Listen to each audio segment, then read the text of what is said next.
Yeah, how have you been, man? All good. I was just noticing, are we headphone buddies? Is that what's going Yeah. on here? Are What have you these got going on the? there? I've got the. Oh my god, I've gone completely blank. What are they even called? The these little guys. They're not Sennheiser, are they? Oh, I don't know Um, who. I I don't know forget what the that name. make is. Oh my god. Don't know. I can't I tell remember. you what, your sponsors are not going to be happy. That's for sure. Scrap him! Scrap him! Get him out of here! Pull them I off his forget. ears. Yeah, yeah. Just a hand comes in and just rips them out. Like you're no good to us. I forget what they're called, but I never had good headphones ever. I mean, meet a musician. I feel like I just missed that meeting. Like I had bad headphones when I was on a Walkman, all the way up till like MP3, and then I just realized I should invest in some good ones, which I don't know the names of, and just amazing. I mean, to be honest, I kind of just use them for the noise cancelling. Yeah. That's why I got them, really, in all honesty. It was just for meditation, just to block out everybody else, and it's just a dream. I just love them. Like, That's interesting. So do you, yeah. when you're meditating, is that a guided meditation, or is it you literally just put them in your ears to block everything out? Yeah, Or a bit of I both, block maybe? myself out, and then I use a face mask as well. Just all Really? senses. Yeah, yeah. I mean, I used to just close the window, the curtain, and then I read about how they used to, bind people in, layers and layers and layers of cloth to train for like deep, deep meditation, and they'd, do this as a practice. And so I just looked online and found a really good face mask, which means not, how good can a face mask be? But like I found some ones with like the eye holes cut out, so you can actually like open your eyes. Oh, And wow. I mean, my eyelashes are quite long anyway. So, when you kind of like have a thing and it's, you're kind of doing that as you're falling asleep. It's, you can be present and you can open your eyes if you want to. And it's just at another level. It's great. So that's really interesting. Is that like is that got something to do with, I'm just thinking of the fact that my partner, Emma, she works with people with learning difficulties and different disabilities. And some of them really enjoy that sort of physical, they like wear weighted, like a weighted waistcoat type thing, where it's that physical contact where they like that kind of, where it presses into you. And I wonder whether that's it's got something to do with. Blow my mind. I do know what you mean, but I've never seen it, but I think I've heard of someone talk about this before. I grew up with learning difficulties, like dyslexic, dyspraxic. The whole school process was a terrifying nightmare for me. Internally, on the outside, yeah, everything's okay. So maybe, I don't know. I'm still yet to dive into all that stuff, but certainly for maybe not while I'm thinking about it. It was more maybe, I mean, it could be for some people, that kind of comforting thing. Absolutely. But for me, it was just blocking out the senses wherever possible to go inwards deeper and quicker. So, yeah. I mean, I remember having a conversation with one person who said, oh, that's cheating. And like, I kind of agree at the same time, because the lessons that you learn from meditating with all of the sound around you is part of the process, because when you transcend that, you use all the noise as a gauge, don't you, to kind of see how deep you're going, and kind of, you almost have that moment of, no, I'm doing it. I can do this with the drill outside. I'm getting good at this. But I think once you get through that and you can do it, like, why not shut this off? And yeah, absolutely. You just go so much deeper, so much quicker. I think I'm still trying to remember what these are called. It's just there in the back of my mind. It's just going to hit me like in like 10 minutes. Anyway. Yeah. Well, I guess it's also about your own practice, isn't it? You know, whether, you know, your friend saying that it's cheating or whatever. But I think if you're exploring, because it's, you know, I remember the first time that we met to do a meditation. Yeah. And I think you were kind of like saying how jealous you were, because you said that everybody on their first, sometimes people on their first time can have quite a deep visual experience. And I was seeing colors and I was like, whoa, you know, right, yeah. I was like, wow.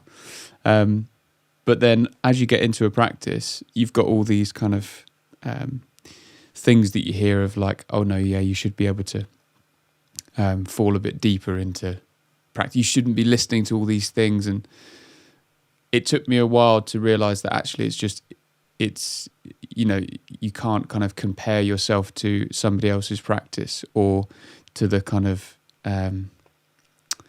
to whoever's, you know, guiding you or whatever. You're like, oh yeah, I am trying to block out all those thoughts, but I can't do it, you know. So to find your own way of going deeper, I think that's the most important thing when you're kind of on your journey of getting into meditation. Yeah, man. And also, like, that's how I gauge a good teacher always, is how they address that stuff. All the best teachers are the ones that say earlier on, like, this is just how I do it, or this is how I've learnt it. Feel free to try whatever you need. And all the teachers I've ever had have always been really like, feel free to explore and find your own way, and don't copy me. Don't do what I'm doing. And, you know, this is, you know, it is, yeah, you're right. It's your own journey. And it's kind of, I always think like practices are quite malleable, and like, you know, you can chop them up and put them together. And it's difficult when you get into like a lineage, because it's set a certain way. So you do get a bit of conflict, but it's funny. I always feel a bit more removed, because the Buddhist path is how it is, you know, the TM path is how it is, the Vipassana is how it is. And then, you know, I'm teaching people of different faiths as well, and that's how it is. And the yoga community, within the yoga community, it's yin yoga, no, it's vinyasa flow, no, you should be doing this or this. And it's just, you know, when as you know, as you open up this veil and you start taking this journey, like, all this comes up. And it's very much, you know, I just kind of very early on was like, hang on a second, everybody is saying the same thing, basically. Come with me, come do what I do. This is the way. And when you take a step back, you realize that all those people are ultimately coming from some deep suffering, and they've got through it. So they want to express the journey home, the journey back, you know, alleviation of suffering in some kind of way, and they get very passionate about it. But I just found all the good teachers see it all as lots of different spices. You know, try a bit of this. Maybe you'll need this at some point in your life. Maybe you won't. You know, don't shoot the teacher. Try another teacher. Try, you know, and it's really funny. I always kind of take spirituality with a big pinch of Himalayan salt, rock salt. Only Himalayan. Yeah, I'm gonna use that again. That's logged. Oh god, that's funny. Making myself laugh. But it's so true. It's like, it's a funny one, and people come and go. Like they lift that veil up, and it's just a bit too much, and maybe they'll just, you know, try a bit of yoga. Because I think it can be quite overwhelming for people. I think. Yeah. I mean, I know even from myself, like getting into meditation, I'm not regularly practicing at the moment. But even when you step back into it, it's like, oh yeah, I kind of want something different. Where do I go? And actually, what was I doing before? And I don't know. I think sometimes it's quite hard to navigate. Essentially, like you say, we're all looking for that same thing necessarily, of kind of like finding a bit more peace in life, peace within. So therefore you find that it comes out in your life as well, you know. But yeah, I think it can be quite overwhelming. And it's interesting because I was thinking, why do you think now in this time in our kind of life, we are looking for more more peace, like mindfulness, because I don't think that that's something that suddenly society and suddenly people want. You know, if I think back into the sort of 80s and 90s, I'm sure that's what people wanted as well, but it didn't seem to be on the tips of people's tongues, you know, like words like anxiety and depression. It just seems to be a lot more in people's consciousness. And I wondered why you thought that is, you know. I was thinking we dove in deep pretty quickly. Hey Sam, hey Ali, you know, straight off the diving board.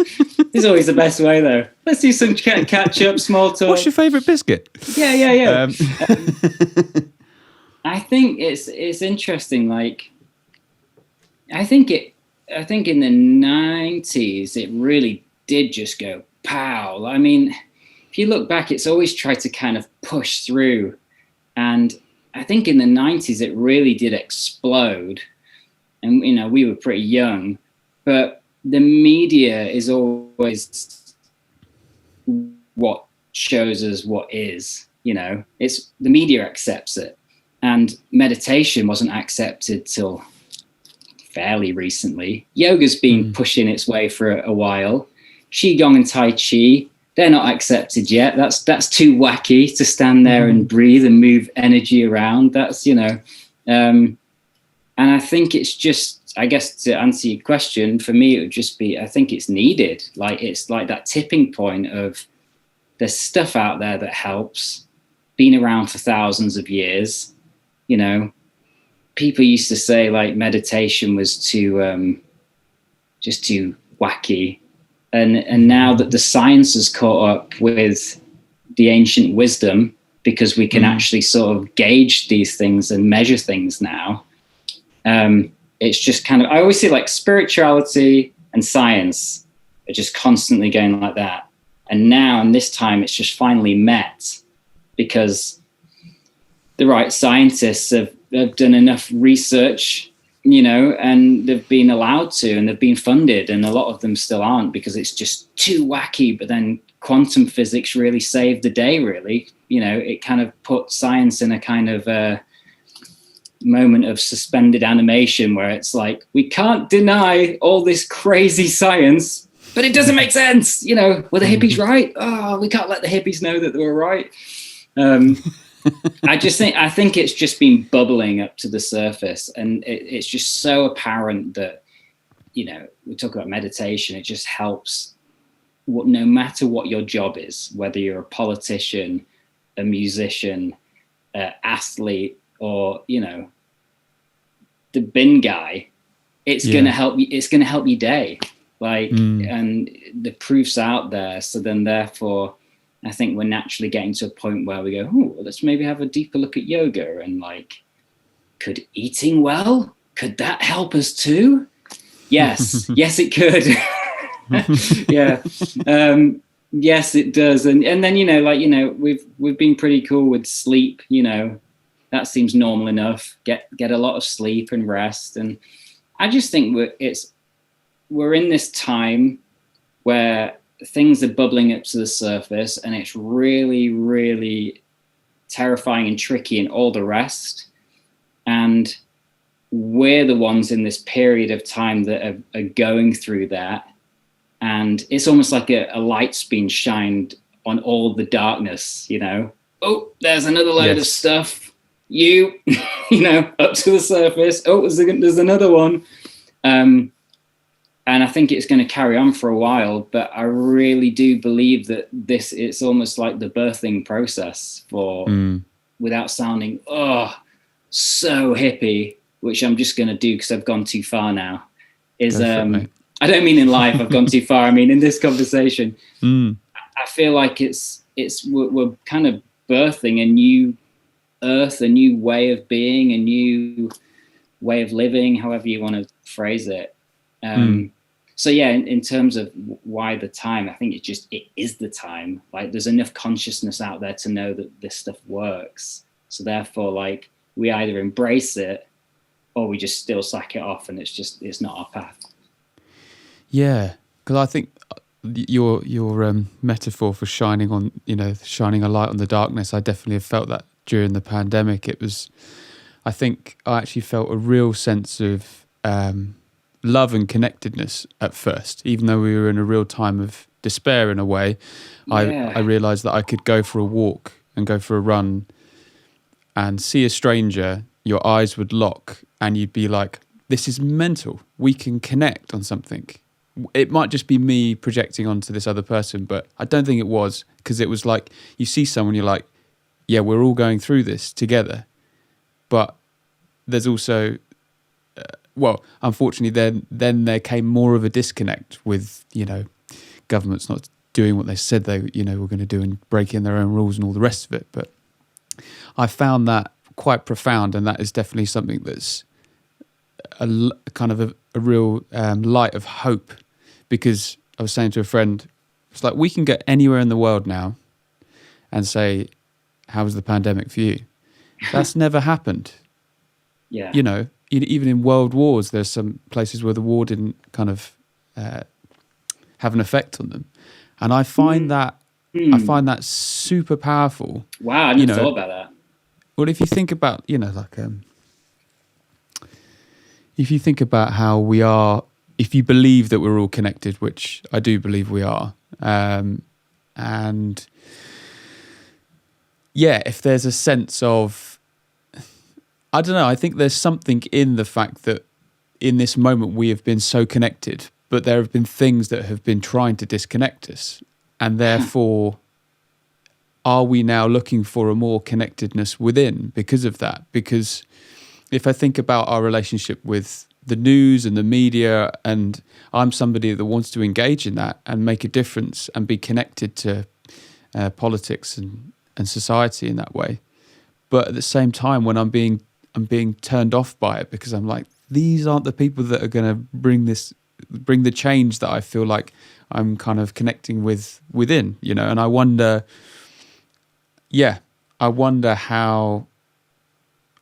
what's ahead of us with that, basically. I wonder whether there is this opportunity now where people are like, I want to feel more connected. But the things that I'm necessarily seeing, and I don't know whether this is just because of my age as well, because I know there's another younger generation that are connecting much more with, with like YouTube and finding their belief systems in that, which is, that wasn't really like a question. Russell Brand. I love it. It's conversation, isn't it? Like, Russell Brand, like, whether you like him or not, he's very open and talking about everything. We didn't have that as kids. We didn't have like someone that, is kind of in the media, a celebrity who's just talking like that. Like, we didn't have any of that. And you'd get interviews and you get little tiny snapshots of what people believed in or what they felt passionate about. But the rest was always to do with what they were selling or what they were promoting. So like for kids now, for everybody now, it's awesome on that level. But I think more to the point, back to what you were saying about, what do you say? You don't know if it was you projecting when you were smiling. Yeah. Like, I think doesn't matter if you were projecting, you're still smiling. And that is the essence, I think, of what we're saying, is that is the change. I do it all the time with like old people. I think it came from when I had dreadlocks. I had these long dreadlocks and I was like particularly scruffy at that point in my life. And I'd see older people in the street and I'd smile ahead of them just to know that they'd go, oh, he's okay. He's not going to mug me. They'd walk off. And I'd just do that out of compassion, But I've carried that on. That's, I guess, what you're saying as well. We just kind of smile at each other and give people that kind of almost like fire over a bit of hope, because you can, because we can. And in terms of like politics, and I think as we are talking about these things, we just need people in politics that are in tune with themselves and know their purpose and are conscious beings and think about the environment being a priority, you know, and like these things that are bigger than everything else. You know, everything's just got to kind of flip, you know, the environment, the skies, you know, the earth, everything have to flip to be the priority. And I think we're just in that flipping process. And yeah, that process might take forever, but that's where the struggle is. But it's just so apparent, like, you know, look at the rise of like veganism. Even if you're not a vegan, it doesn't matter. I don't think everybody should be a vegan, but the fact that that's come up, it's so like in your face. There's a reason for that, because people are more conscious about where they're getting the meat from and how things are, how animals are treated and all the rest of it. And it's just all coming up. So it's, you know, I think if we get the right people in power in all walks of life, it doesn't have to just be politics, but behind every big company, you know, pushing out a whole load of stuff, to talk in layman's terms, wouldn't it be great if that person, that CEO, that boss, those teachers, those nurses, doctors, everything, were good, conscious people coming from compassion first and foremost, like walking down the street and sharing a smile, like at the basic level. And I think that's what, I don't know, maybe that's my rose tinted view of life. You know, I had a day yesterday when, you know, a lot of students and it's heavy. And then you think about, then you look at the news and then, you know, it's so easily you can go like that and slip into the doom and gloom and the heaviness of life. And just go, actually, life is just hard. And, you know, I've got it good, but it's just a bit, you know. So I do that a lot, but the time that I spend there is like that, you know. Yeah. I'll allow it for a second until I catch myself whining and thinking about the future and the past and going, whoa, let's get back. And it's not about denying it all. It's just about realizing while you're alive, like, yeah, there's no point being in the past or the future. It's just pointless. I mean, it's great planning for the future and reminiscing about the past, but yeah, you've got to remember to take the bins out and stuff, haven't you? Yeah, so yeah, and smile while you're doing it. Yeah, but no, it's so annoying, I love that. Recycling piles up. yeah. Yeah, but I don't know. I just think that's the way. That's just, I guess, a positive viewpoint. You know, I could happily laugh about a negative viewpoint too, which I equally think is fun to do. You know, the pessimistic side and, you know, seeing both sides of life. You know, the whole duality of everything it isn't all rose tinted. Like everything's okay. Yes. You know, yeah. Like I think it's just as important to see the reality and find, you know, if you even can find the comedy in how crap it is. Like, you know, yeah, that's actually, once you get reminded me of I just listened to the new album from St. Vincent. I think there's a line in it which says, if life is a joke, then I'm going to die laughing. Wow, that's brilliant. It's good. I love that. I think that was it, but I mean, that's a good line anyway. If it isn't, you can have that one if it's not. What's the joke there? That if I love that joke where if you're going to sleep and like you hear a song, as every musician does, it's like the curse of a musician. You go to sleep and then you hear the perfect song or the perfect riff or anything, and if you don't get up and record it or write it down, it immediately goes to Bob Dylan.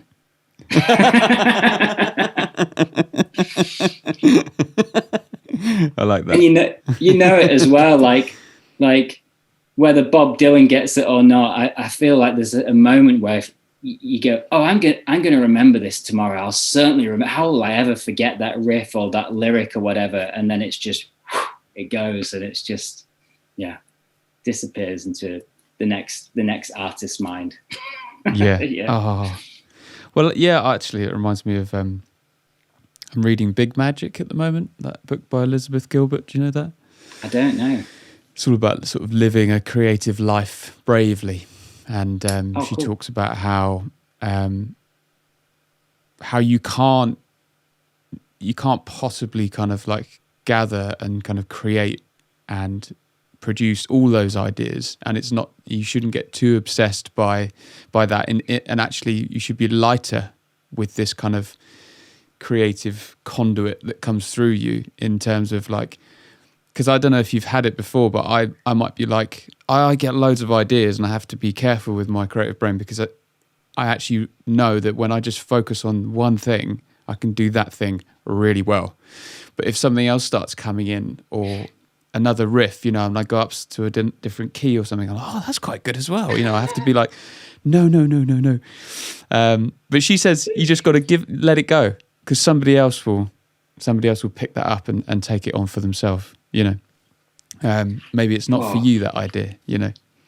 Wow, I love that. You've hit on loads of crazy points there. There's, it's when I kind of feel like, there's like the typewriter. I think it was lots of people at the same time invented the typewriter, and there's been loads of cases throughout history. Like, and if you've seen this before, where like loads of people have, maybe like a handful, we're talking about loads, have claimed that was their idea. And it seems like if we're going deeper and talk about consciousness, and we all share this shared consciousness, then maybe when the time's right, for whatever reason, that thought gets spread out to the right people to make that thing happen. Then it's up to them, free will and everything comes into play. Who's going to get there first, Maybe it's the same with music, and like you're playing that riff and you're like, all right, this is, I'm on something here, I'm on the train. And then this other riff comes in, and if you kind of acknowledge it and, you don't use it, maybe it does go to another artist. I like playing with those thoughts, even if it's just wild and wacky. It's, kind of makes you think, am I willing to sacrifice that riff? Shall I stop what I'm doing and play with this? Because then I can claim it.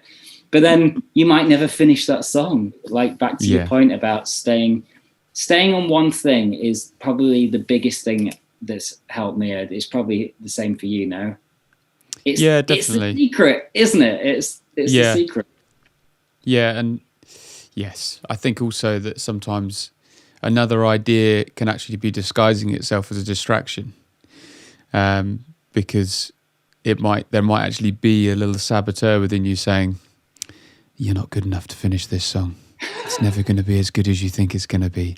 You better go to that other idea because it's new and exciting. But what happens if that other idea is new and exciting good, and it's better than? I know that. It's like my writing partner. Like, we know each other so well and we trust each other so well. We've been playing music since we were like 14, 13.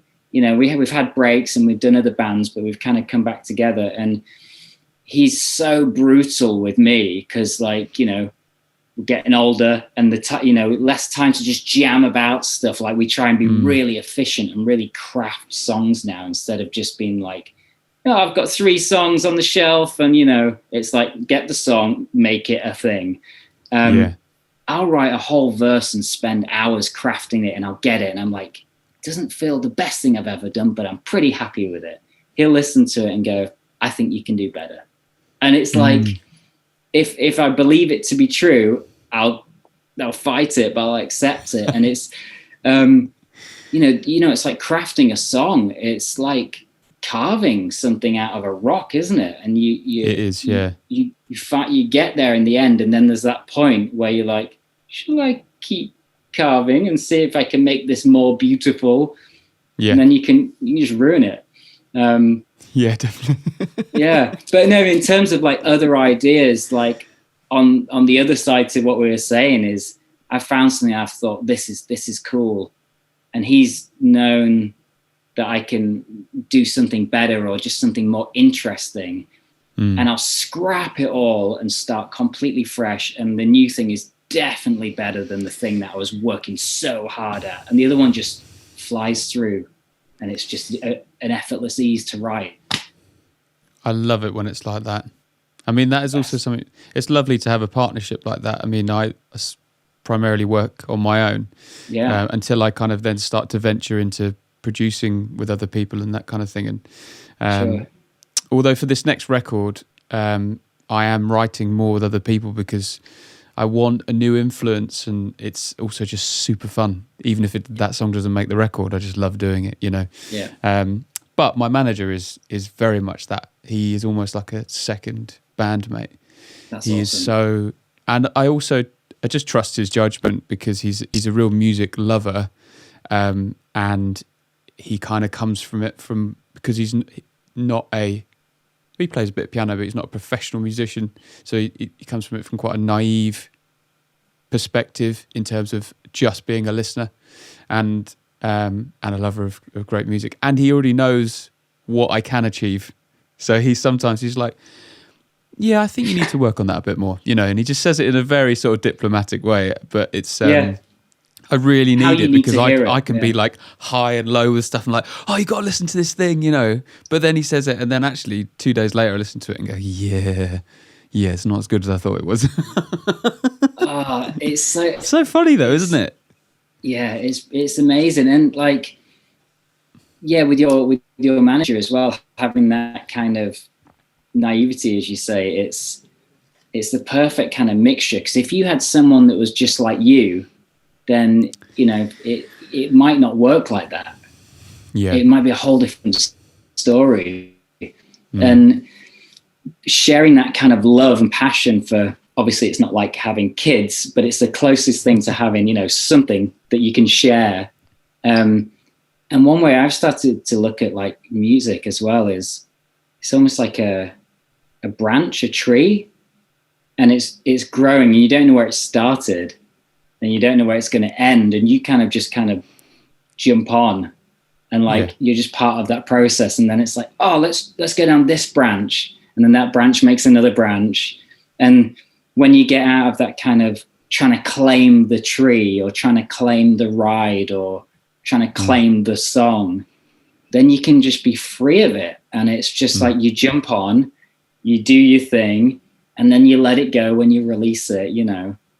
But then you can always come back to it and rework it, or live, you can pull it apart and it's just a joy. Yeah, man. I mean, the releasing of music is a big thing, isn't it? It's like, and that thing of finishing something, and this, as the saying goes, all great art is abandoned and not finished. And I do love that. I think there's a kind of, there's a lot of strength in that. And just, because when is something finished? Who says it's finished? You know, and I think, you know, obviously... when the band dies, that's what, you know, surely. Yeah. That's when it's truly finished. But yeah, no, while you're alive, what, like, who's to say? Like, it's just... I've never thought about this much, you know, when it comes to music. It's just, it's the same with meditation and all that stuff as well. I tend to kind of like dive in, and only in conversation like this is when you kind of go, whoa, it's such a big thing. But, you know, when you're in it, you just kind of, you're kind of going further away from it when you start intellectualizing it. And I think that's why sometimes artists and meditators, just to put the two together, like you can kind of go too far into the intellectual side and ruin the experience. You know, we've seen it with musicians who maybe sack off their earliest stuff to get more technical, let's say, and then they might lose a bit of that essence of rawness or whatever. It's, you know, I've seen it on the other side with people meditating. They go, right, I need to really understand all there is to know about meditation. And then you go into the study aspect, and then the meditation becomes harder because you've learned too much, and you're dissecting everything. And I think if you to kind of compare the two there, like when you're up in your head in meditation, it really is about losing the mind and then losing the body and the senses, so you can just be. And the same with music. Like, definitely. Once you know the stuff, get out of the mind and just plug into that kind of, it's like you plug into flow. Yeah. And that's where the good stuff comes from normally, like, yeah, instead of like trying to chip away. And well, it's like an out of body experience, isn't it? And you can't get out of the body if you're just stuck in your head. It's yeah, I totally get that. The wise words of Yoda, you must unlearn what you have learned. I love how Yoda creeps in all the time. Yeah. Mate, I used to far too much in my life, but yeah. It's like now I'll be teaching and people will just go like, yeah, okay. I'll give them like an exercise and they'll say, yeah, I'll try. And I'll say, you'll try. Mm-hmm. And they'll go, yeah, I mean, I'll do my best. I'll try, and go, do or do not. There is no try. And it's just like, wow, that Yoda dude really nails it. Like, he really helps out when you need him. Like, the next level kind of like mic drop moments. Like, yeah, just do it or don't do it. Like, trying is such a kind of, it's such a half-assed kind of thing, isn't it? Like, definitely, yeah. Do it or don't, and it's just a decision every time. Yeah, it's like, I'll try to catch the train. Don't try to catch the train. Yeah. Oh, I nearly caught the train. No, you didn't. You didn't try hard enough. But I think that's how I quit drinking as well. Like, using that. Like, there's a term for it in Vipassana meditation where about just that, about trying. It's have the conversation with whatever it is, have that conversation, let it go, and do. It's like, break it down, make it simple. This is the thing. And while I was trying to quit drinking, there was a lot of trying involved. Oh, I'm going to try and do it. I'm going to try and have a day off. Then I'll try and have a week off. And it clicked. I read this somewhere and it was just do it. And that just do was a conversation with myself one day going, okay, I've tried and failed so many times. This isn't working.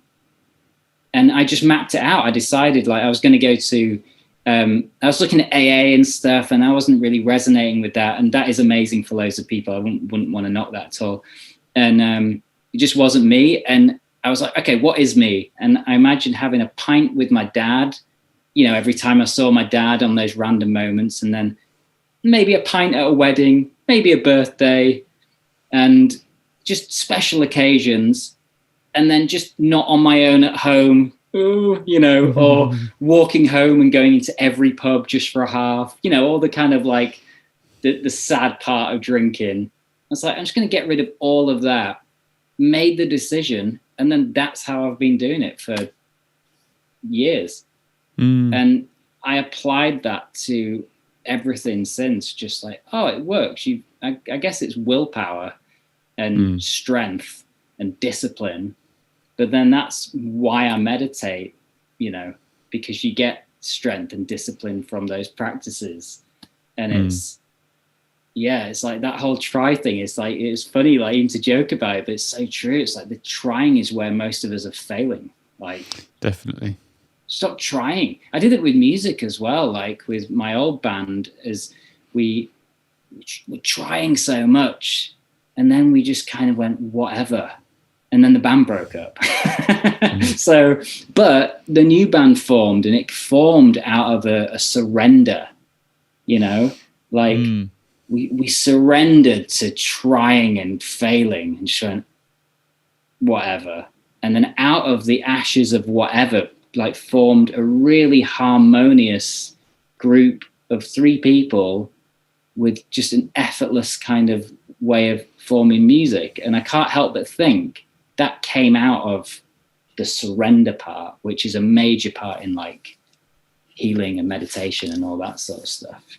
It's like you can apply these things all the time, like, and just always look to Yoda because he seemingly has all the answers. Like, and I guess along with that kind of willpower and not trying, should I say, is there's got to be a real connection to really wanting that change as well, right? Mm. Or kind of, yeah, because I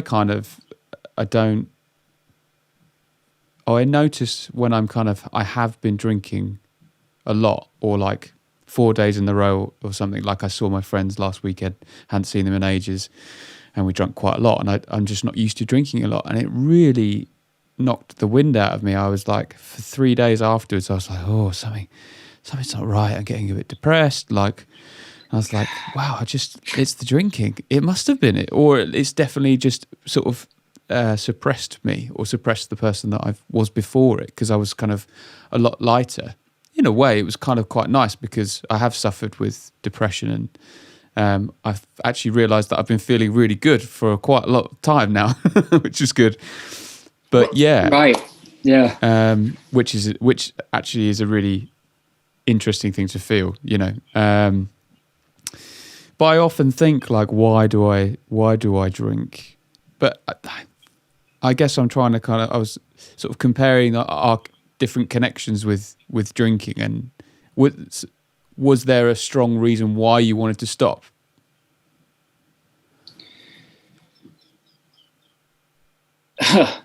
Wow, that kind of like I had a wave of just a flash of all the kind of like sadness and all that kind of stuff, just like a white noise then. Oh, you tapped into the stuff. Was there a reason why I wanted to?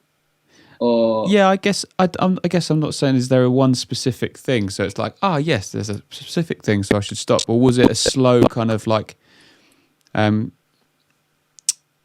yeah, was it what? I guess what was the process for it? Was it like, okay, that thing happened, and now I'm gonna stop, or was it like a slow like you said you tried to stop a couple of times, and then you were like, maybe I should stop trying, and now I'm gonna do. Yeah, what happened in that sort of moment? yeah, I mean, like it was. I only kind of like, again, I don't have like an issue with drinking, or I mean, I did. I mean, as a whole, like, you know, I'm not knocking drinking at all. It was just my relationship with it was really naughty. I used to call it naughty water, you know, try and make it a bit more like less bad. Like, oh, I was going to have some naughty water. But yeah, I only really drank like excessively because I was having panic attacks, like debilitating panic attacks before I knew what panic attacks were. So I thought I was dying. I didn't, you know, I'd never heard of anxiety, or if I had, it had just gone over. There was that time when we were growing up where nobody talked about anxiety and like depression and stuff like they do now. This is fairly a new thing, right? And yeah, so all the way through school and all the way through my teenage years, specifically in the teenage, and then all the way through the 20s. So it's like 15 years of just like, but alcohol kind of numbed it and made it all go away. And of course, when you play music, it was like, you know, it made you more kind of able to go on a stage and all that sort of stuff. And, you know, small talk with so many people, like, you know what it's like. And going from gig to gig to gig and getting paid in beer, and, you know, and then the riders get better and the spirits and beer. And it's like, oh, I wonder how I've got a problem. And then you work in a pub and a bar, and it's like, oh, I can see how this has all happened. But so I was just doing it to mask the kind of all that stuff that I didn't understand. And I didn't really have a reason to stop because I was in my 20s, and I, you know, if I kind of stopped doing it, the anxiety and panic came back. So I was just kind of trying to go out on a blaze of glory, really. Like, this is just a path. I just thought that was it. And then I met my girlfriend, now wife, and at the same time as that happened, I started really kind of getting to that point of, you know, the praying and wanting it to change wasn't working. So I got to that surrender point where I started looking at meditation, and I went to a homeopath. And I was against all stuff. I was a completely different person. My old manager took me to a homeopath, And I was so resistant to it. I was like, I don't need to see anyone. I'm not going to, I never told anyone about any of this stuff. And she gave me these, what I call placebo pills. I was like, yeah, I'll take your placebo pills, like whatever. Smoking a joint afterwards, I wonder why I'm getting so anxious, not making the connection that what I was putting in was causing it. And that is what most people don't know and still are so unconscious to, is what you are eating and drinking and doing is most likely causing all that. But, we seem to have this disconnection from that. Like, oh no, this isn't that, not the luminous drinks, it's not that, yeah. And the deep fried stuff and all, that's not and again, I'm not knocking it all, it's life, isn't it? But when you're excessively doing all that stuff, so I started doing that, and the symptoms kind of lessened the more I was getting into the meditation and the diet. Really, I changed my diet, and that's when I got massive shifts in anxiety. And I was like, whoa. Wow. Oh yeah, I didn't want to be a vegan. Are you kidding? I used to love meat. Oh my God, like pretty sober vegan guy. That wasn't on my cards at all. Like this was all, it was just helping me get better. That's why I don't want to be this guy. You're kidding. It's hilarious. That's what happened. And so I just carried on honoring it. And then at the same time, I was getting pretty messy. So my wife kind of gave me an ultimatum, she was like, you need to sort this out. Otherwise this isn't happening, kind of thing. That's all I needed. She was the angel that came in and, changed me so much, or allowed me to see my real self, that when she said that, I was like, oh, it's time to stop messing around now. That's when I took the diet, the water. I hardly drank water, and then meditation and all that stuff kind of came afterwards, really. But I just took it really seriously, because I was like, that was my thing. And some people aren't lucky enough to have that person that they care about, so they don't have that reason. And that's what a lot of my students have when I see them, is they don't have that purpose to change. Therefore, what's the point? They just know that they're suffering. So going back to what we were saying about seeing someone in the street and just smiling, that's all it is. It's that compassion.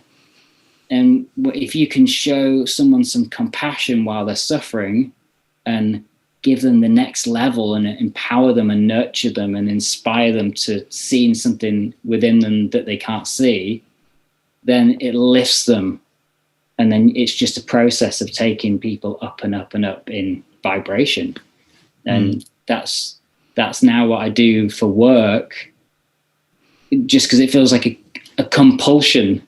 It's like, kind of want to just be a musician, but I'm pulled to doing this work, and now I've got over that, and I've kind of stacked music on the shelf for a little bit, but I feel like just in this time while I'm building this business and creating everything, so I can come back to being a musician and balance the two, and then I'll feel just fully complete. Like, I never would have felt complete just being a musician, knowing that I could do this. I'm a natural cheerleader, so to kind of suppress that, like I was doing before, like, oh, it's not cool to help people, I can't be like, I was in a metal band. It wasn't cool to go and like, be loving and caring and helpful and all that sort of stuff, and hold space and meditate with people, but once you start,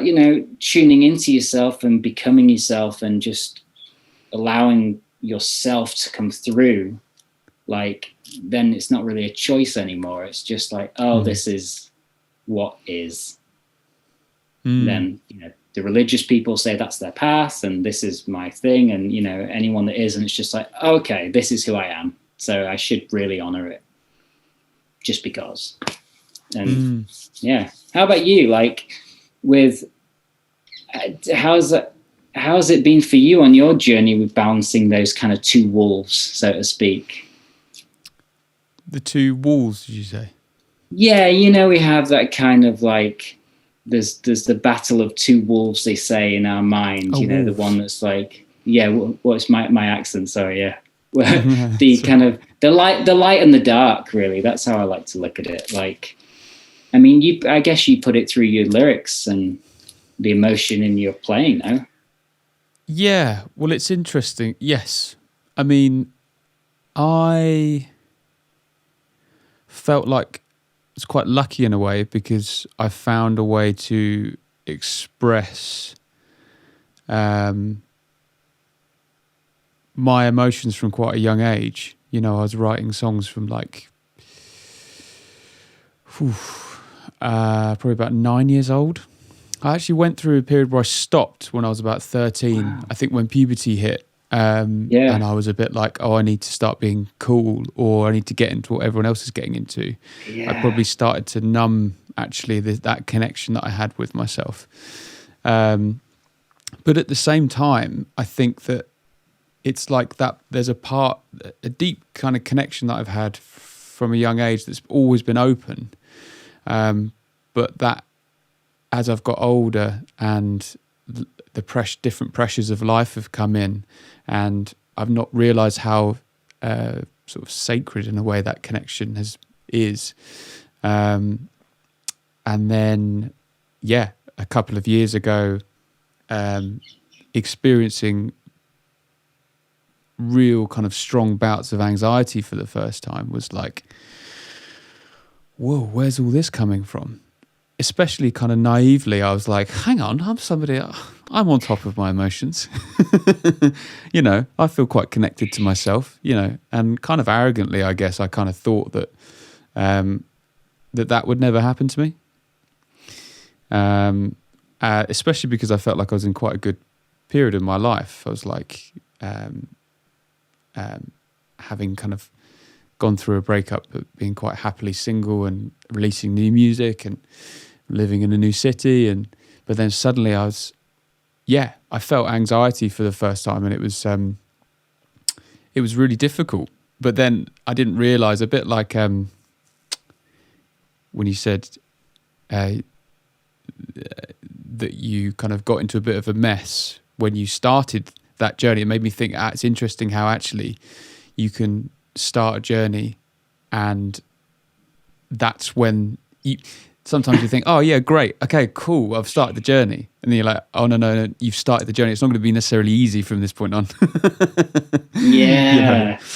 And I kind of the wave, if you will, that came, I got caught in that kind of, the tumble dryer bit underneath the wave, and was struggling to kind of get back up for air for quite some time.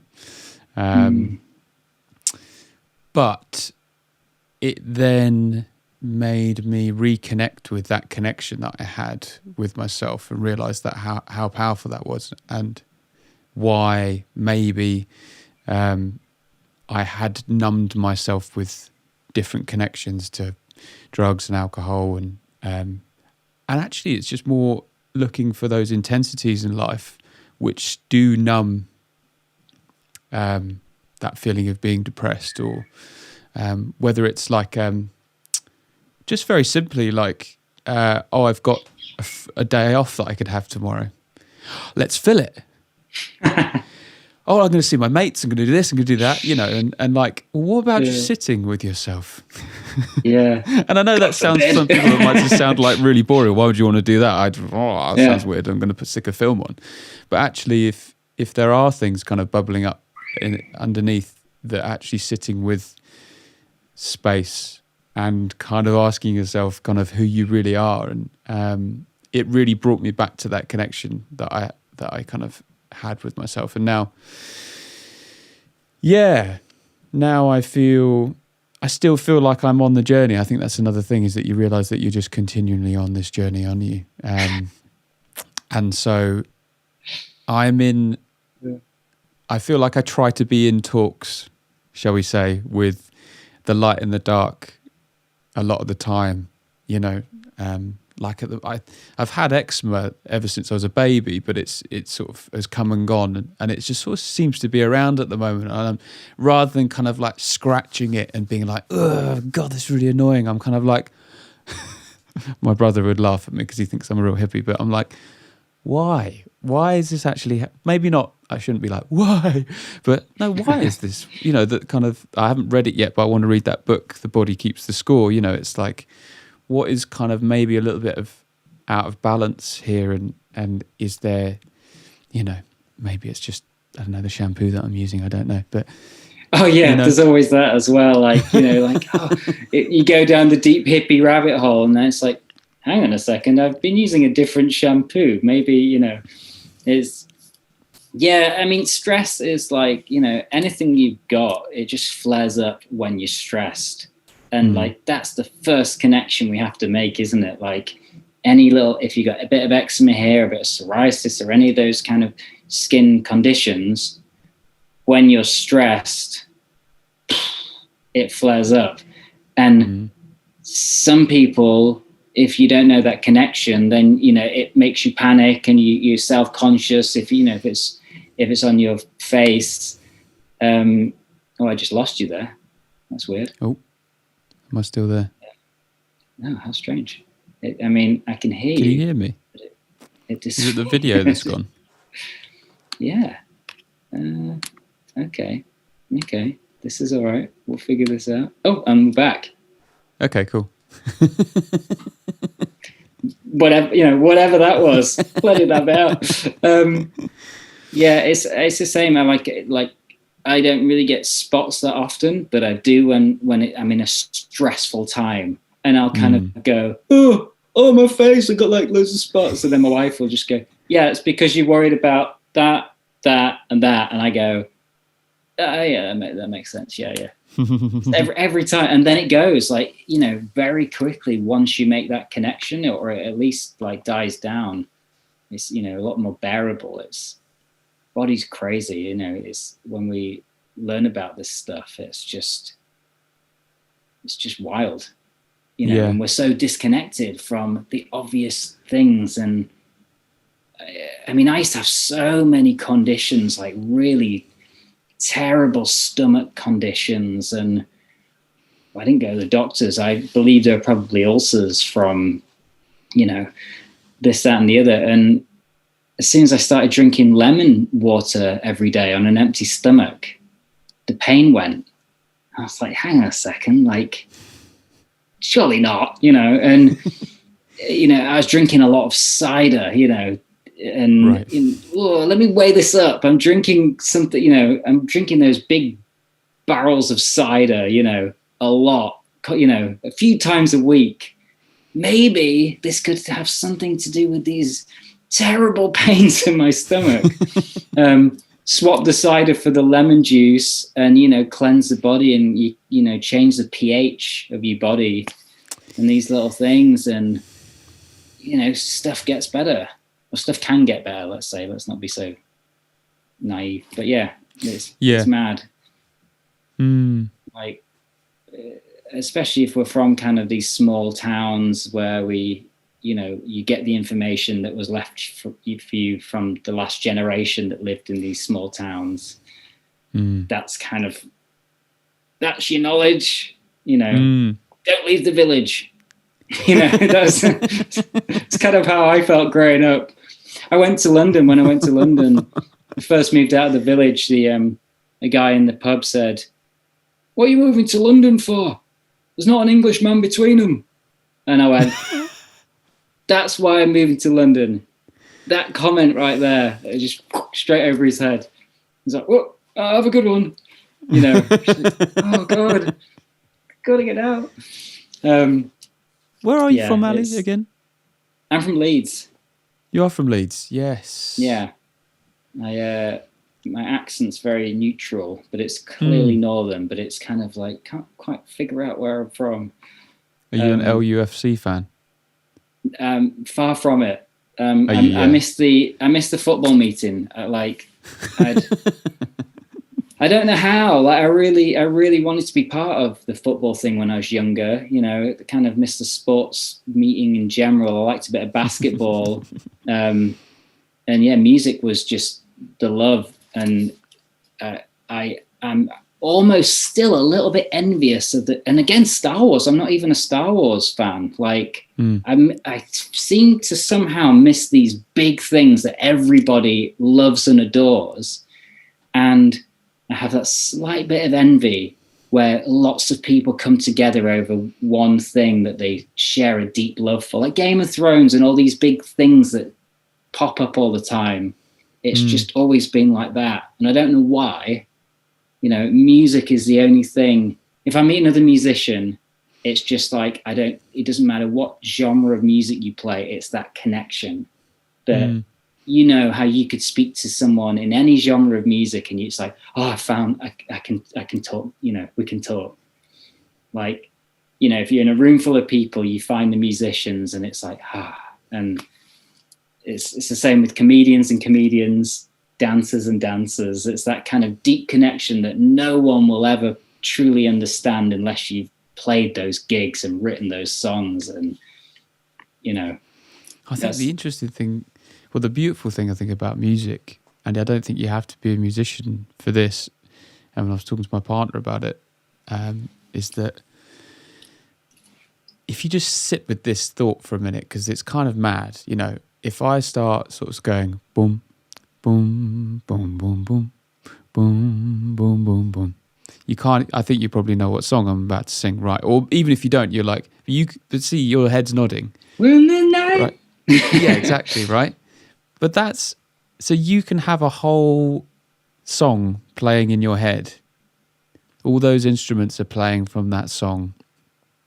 It's like you've downloaded that feeling, and all that music is kind of, there's a stage in your head and it is being played for you.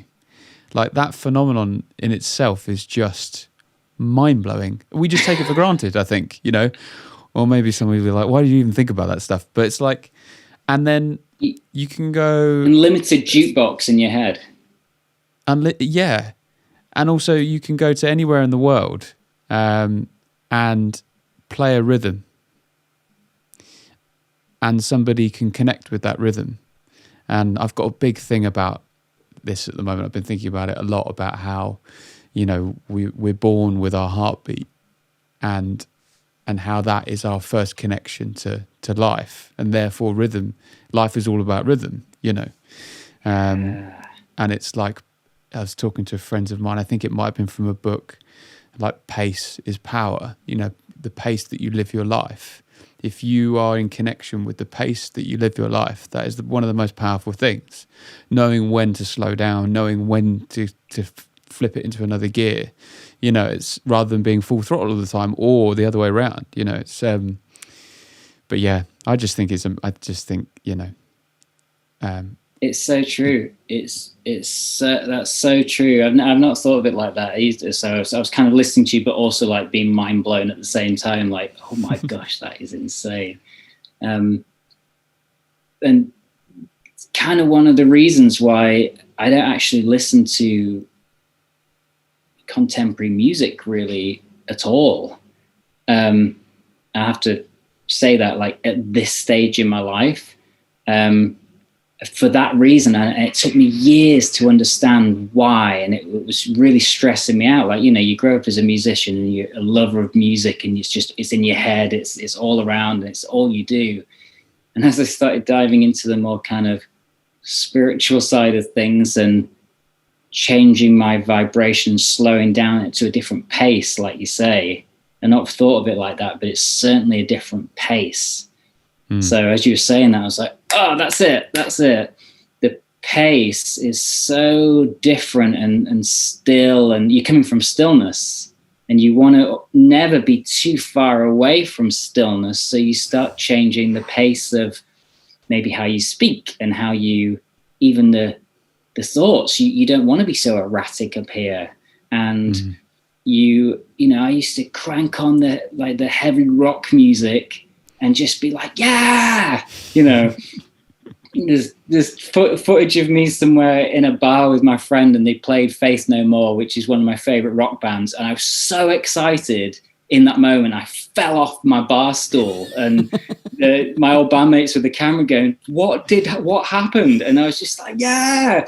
And just those kind of, just that pure excitement of just like, that's how I was living, in that kind of excitement of just like, yeah, everything's so, yeah, and and that pace. I think you totally nailed it with that. Is right now building what I'm building with Mindwave, and trying to create courses and a book, and especially with teaching people, the pace is slowed right down to a very kind of, this kind of thing. This is me at my most exciting kind of like, let's talk. But in that vibration, that kind of compassion and care and nurture, it's slower, and it's got to be like that. Otherwise it's too much. So I think that's why I'm kind of enjoying being in this kind of slower thing and blocking out all the music. And I'll only kind of listen to stuff without lyrics, or lyrics that I don't understand from another culture. It's just been a whole revelation for me. Like, there's like world music, which as a rock, I came from punk and rock, like world music was just like, whatever. And now it's meditative, and it's like, these people's lyrics aren't getting in there and changing what I'm thinking, and the angst from that metal or rock or punk isn't lowering me, making me sad. Why am I so sad? Oh, maybe because I've been listening to shouty punk rock for 10 years. You listen to these ambient music, or I see it like thoughts are like spells, and that's why they call it spelling. And I honestly believe, with all the science that we're learning now about the power of words, the effect of words, what they can have, a deep rooted effect. It's really made me look at all of how open I was to allowing people's influences just to come in and take over. And now it's just like, I feel like I have a like a shield, and it's like, I'll take a minute before I listen to any type of music. I listened to one of your tracks. I remember when you released your was it your EP? I feel like it was an EP. Was it the latest? Was it latest? It was the one before the latest. Oh, no. EP, yeah, Tempest. Yeah. Yes. And I was like, yeah, looking forward to listening to it. And I chose a moment when I was coming back off a train somewhere, and I was feeling just in that zone. It was raining. And I was like, this is the time. And I listened to it, and it was like the perfect sound. I was looking at, when you're on a train and you're looking out the window, it was one of those moments. And, I'll never just go, I'll listen to it, mate, and just put it on while I'm doing. I want to get that moment and kind of seal it. And now I still remember your song with my own music video. And I listened to the whole thing, and it was kind of, poetically lasted, till, pulling into the train station, how the synchronicities come, it's like, this worked out at the exact right time. It happens so often, Yeah, I think I've just taken music more seriously now, like, and do it less. But when I do it, it's like a ceremony almost. Yeah, I guess that's why I still love listening to vinyl records in that way, because it is like a ritual, especially the turning of the flipping of the halfway through the record as well. It's like, it's such a wonderful thing. If you want an album to get submerged into, I've been getting really, so I'm writing a new album at the moment, and I'm very inspired by voices that have a particular intention in their voice. And I really can't put my finger actually on exactly what it is, but there's like an abandon to the voice.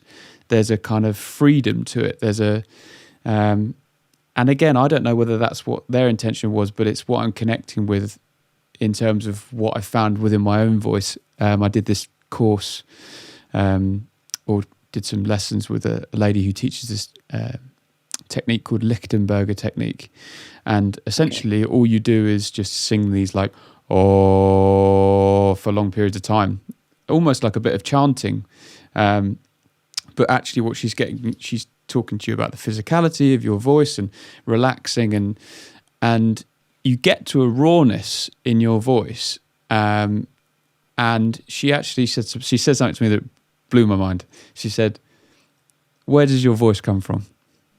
Oh, don't say those things. And I was like, too mind blowing.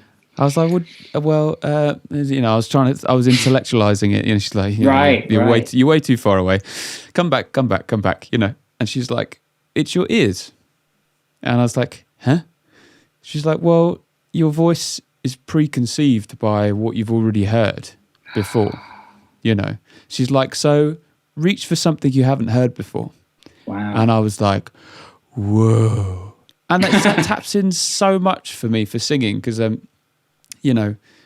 get asked a lot, like, oh, can you teach me to sing and all this kind of stuff? And I'm like, I don't really know how I learned to sing, but it came from a very raw kind of place.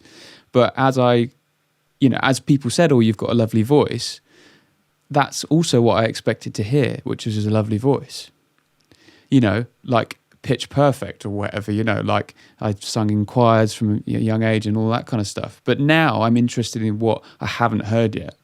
Now I'm interested in kind of what's beyond what I know in terms of the sound that I can make. And I've found a few singers that I feel like I'm hearing that within their voice. It's like a kind of, it's awesome, a freedom. But anyway, I could talk at length about that. But there's a particular album called Spirit of Eden, which is a real spiritual record by a band called Talk Talk from the 80s. And Mark Hollis is the writer and lead singer. Their earlier stuff is like real pop 80s kind of new wave, new romantic stuff. And then they did these 2 records which completely turned off their the record label didn't want to release them. They were like, this is not going to make us any money, guys. But now they're like these seminal albums where they've influenced like big bands like Elbow and Radiohead and all this kind of stuff. But the shift in the intention, he's still singing fairly similar, but they are like these kind of immersive, it's just like a real sonic spiritual adventure. I urge you to listen to it. I think you'd really enjoy it. I'll send you a link or whatever after this, but yeah. It's so true that one phrase always got me is, who is it that is looking through your eyes?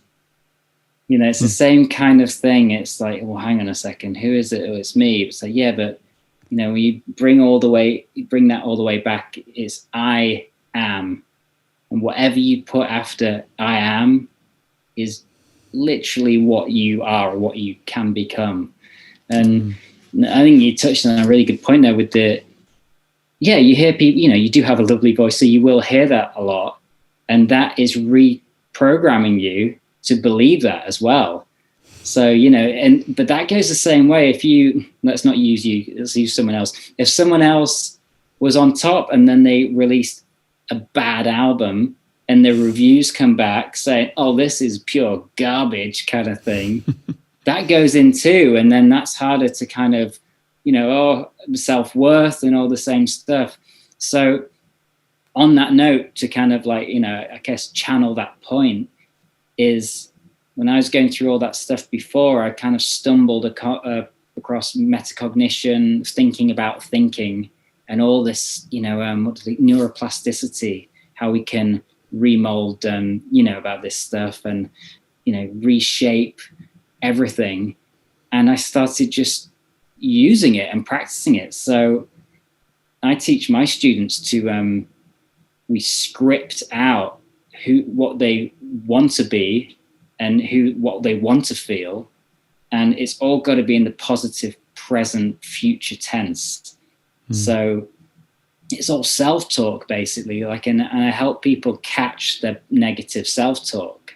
So if someone says like, oh, I always do this, I go, pause, and they go, oh, I have in the past done X, Y, and Z. However, I'm working on it. So you don't lie to yourself. You catch the negativity that's replaying over and over and over again, making you believe it and forming habits.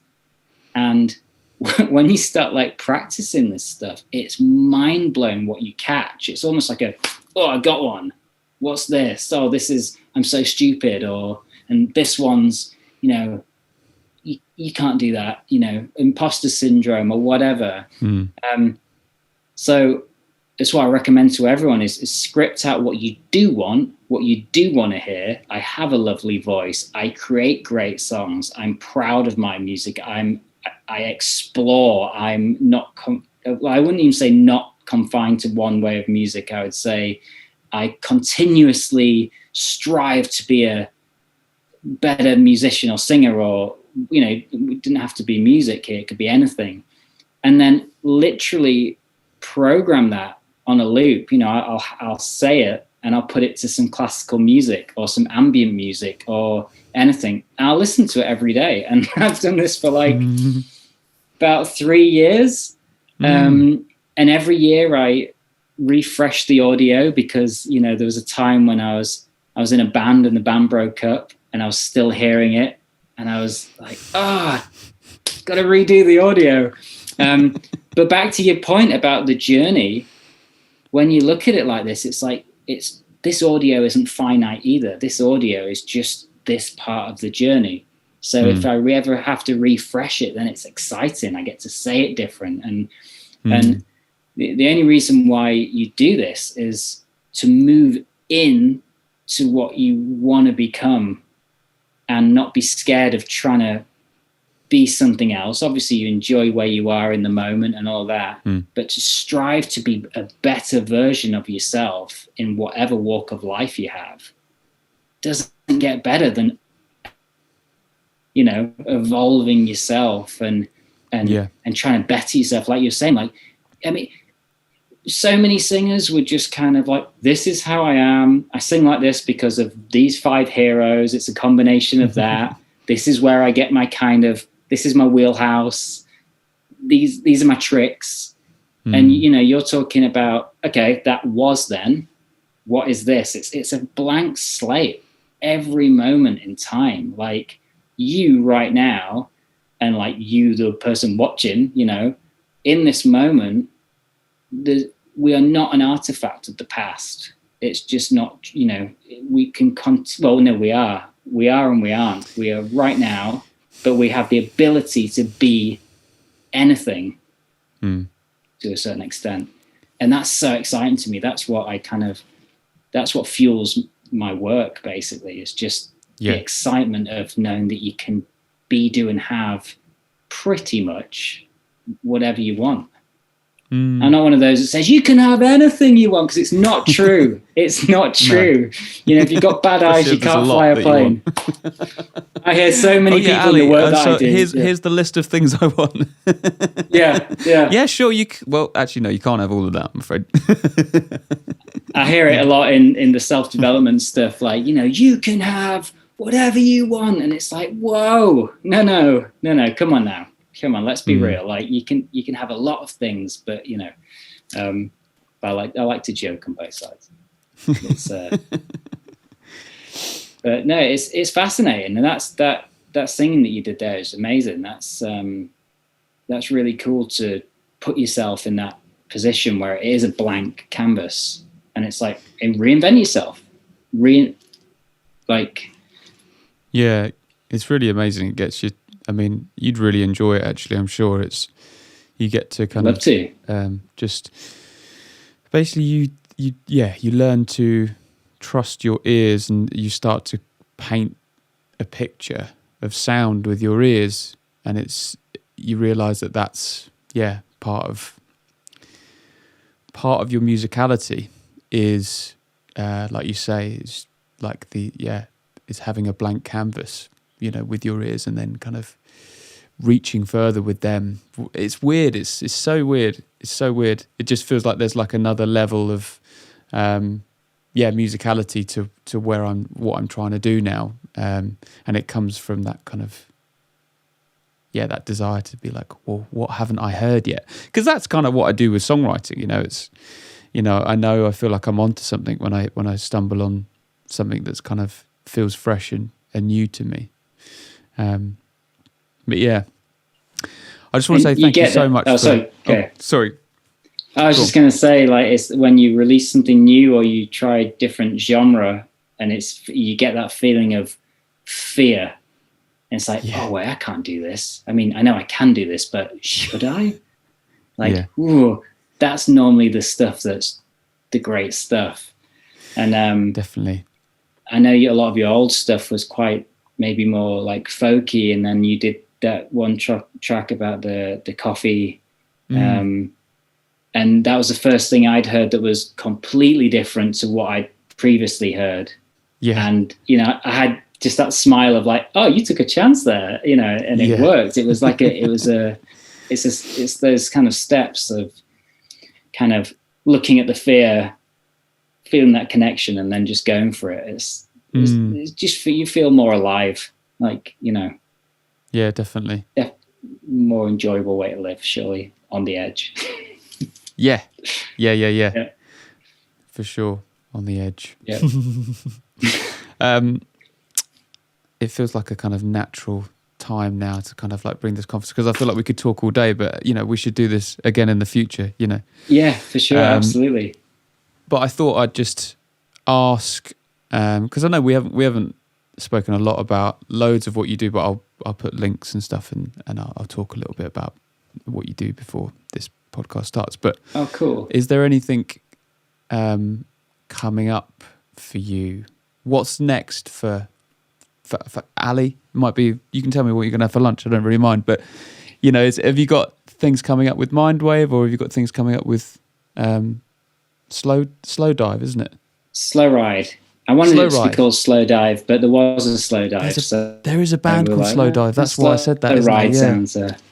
Yeah, I love that new single, by the way. It was actually James.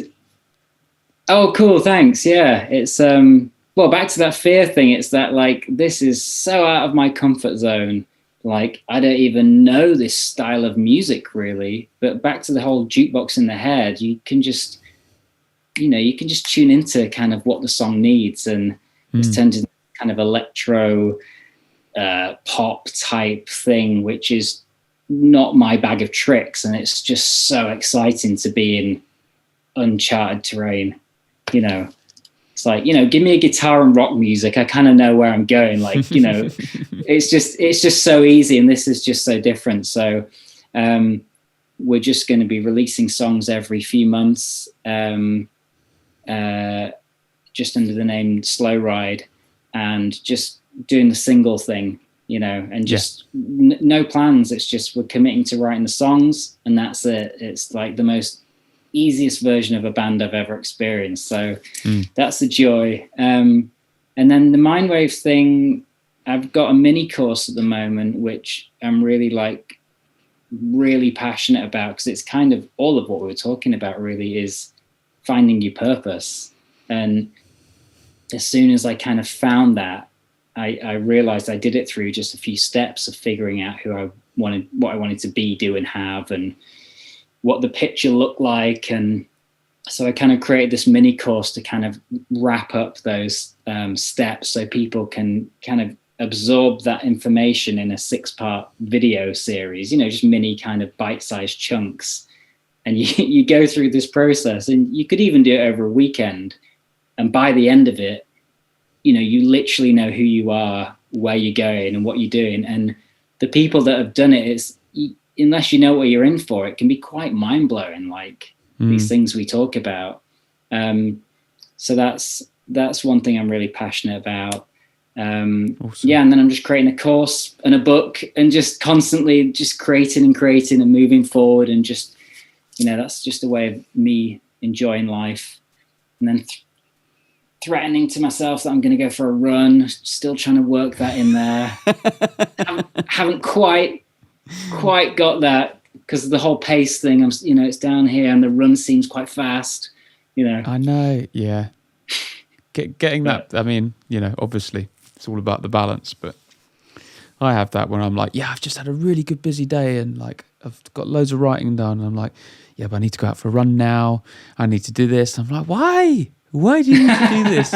Like, you know, why can't you're you not just gonna be? have, yeah, you're never going to have that 8-pack. And if you do want the 8-pack, then you just need to be training all the time and not doing, you know, other things. Anyway, it's being silly, but an 8-pack. I mean, my goals were only ever a 6-pack. You've got bigger goals than me. Like oh, man, 6-pack seemed like hard work as it is. An 8-pack, that's a next level thinking. So I commend you there. Oh no, yeah, I've got a family pack. I've got a family pack. Yeah, let's call it that for now. I've definitely got these two yin and yangs inside me. I've got to kind of curb my eating disorder, I guess I'd call it, that I had with like sugar and that kind of thing. I named it. I kind of said, I realized that there was a little fat boy inside of me called Cecil. And so I named that. But then there's also like the flip side of that is there is this sort of Arnold Schwarzenegger kind of figure inside of me saying, you need to be strong, tough, just in case you need to fight people and stuff. And I'm like, that's, you know, anybody that knows me would be like, sounds like, really? That's not you. You know, imagine having those two people inside you going, eat more, train more. Is Arnie just holding Cecil in a headlock, just like that? Exactly. Whilst he's still cramming Oreos into his mouth. No, I love it. Yeah, once you know those two, you like naming them. That's great. And then at least when those voices come up, you're like, oh, Arnie's trying to pester me into going to the gym. Exactly. You know. It's like, Cecil, look, we've already had an Oreo today. Look, okay, half more, fine. What's that noise? That ruffling of a packet? Oh, it's Cecil. Yeah. Exactly. Or is this just how you blame? You've got something to blame. You know, it wasn't me. It was Cecil. Yeah. However you go about it, man. Like, you know, I get it. It's cool. But it's kind of cool because I I allow those moments now. So I really like Cecil. You know, and it's quite fun to play with him now. It's like, come on, Cecil. Let's eat this bar of chocolate. Let's have it out. Yeah, I think it's what you do with those. What you do with those thoughts in the moment and after.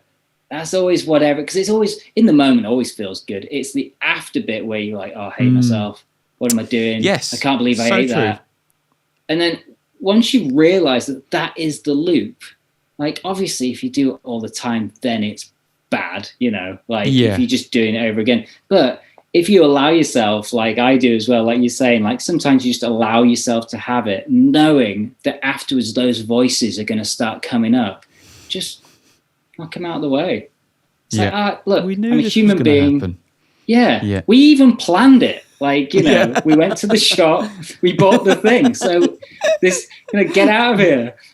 It's, you know, it's the people that hide the stuff in the cupboards thinking that the cupboard is a separation. That doesn't work. You know, we know it's just a door until you get the thing. I don't have any of that stuff in my house at all. No snacky snack stuff. No, I sugary can't really goodness. do that. No. I used to wake up in the middle of the night. It was again like a numbing comfort thing as a child, and I had it into an adult where I would wake up in the middle of the night and have a sugar craving. And I would envisage myself walking down the stairs and opening the cupboard where the sweet box was or whatever and eating. And that's what I used to do as a kid, like sort of 3 a.m, you know. And it's just... I had a snack accident. Chocolate all around your face. Yeah. Oh, yeah. Nice one, Ali. Yeah, well, we could talk for hours, man, and we should as well. But I'm gonna do a podcast later on in the year, so I'd absolutely love to have you on. That'd be great. We'll continue where we left off now. We'll flip it around. You know, yeah, man, that'd be it'll be all on you like that. You know, that'd be my microphone. That'd be wonderful. Yeah, no, thanks for having me.